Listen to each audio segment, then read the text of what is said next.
The government's unveiled the first of several big new state housing developments in Auckland, but has acknowledged its plans for the next few years may not be enough.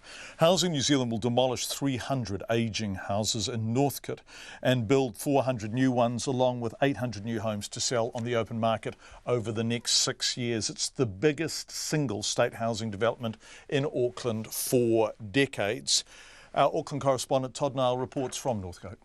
I just want to take you through a few of the numbers. The numbers warranted a dual Cabinet Minister turnout, the Finance Minister Bill English, joined by the Building and Housing Minister Nick Smith, for the government's biggest bricks and mortar splash in Auckland. 300 state rentals up to 60 years old will be bowled over the next 6 years to be replaced by 400 new ones and an additional 800 new homes for sale on the open market.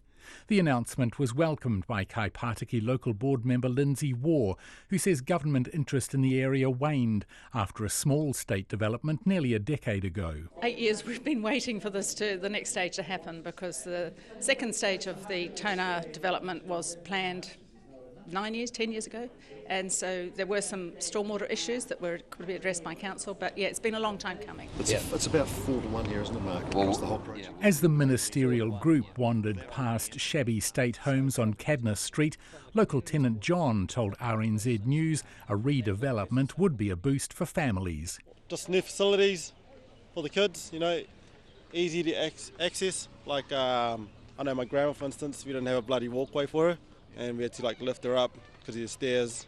Yeah, just more access for the elderly and the young infants and stuff. The government's plans need to be seen in the context of a city 40,000 homes short and building only half the annual number needed to stop things getting worse. Figures supplied to RNZ News show over the next 3 years the combined plans of Housing New Zealand and its joint venture subsidiary, the Tamaki Redevelopment Company, will add about 1,700 state rentals to the city. Nearly 3,000 other new homes will replace state rentals either sold, demolished or where the leasing of private homes is terminated. I asked the minister responsible for Housing New Zealand, Bill English, whether that was enough. Oh, it may well not be enough. That'll represent the plans at the time for Housing New Zealand. I think in the context of this rising market, we've been focusing on catching up with demand at the emergency housing end as our top priority. Mr English says money's not the constraint, but it's the ability to plan and create developments at a rate far beyond what the state had done in recent years. Northcote will be managed by the state subsidiary, the Hobsonville Land Company. Its chief executive, Chris Aiken, says it'll take 6 years because of the need to manage moving existing state tenants. So it's ensuring that the people can be rehoused in a way that's acceptable and doesn't create disruption to them in their lives. If we can go faster, we certainly will be. We're already looking at an acceleration of stage 2 because we've been able to do a little bit better in stage 1. So we plan conservatively and then try and accelerate it as we go. The government's expected to reveal plans for 2 more similar developments before Christmas.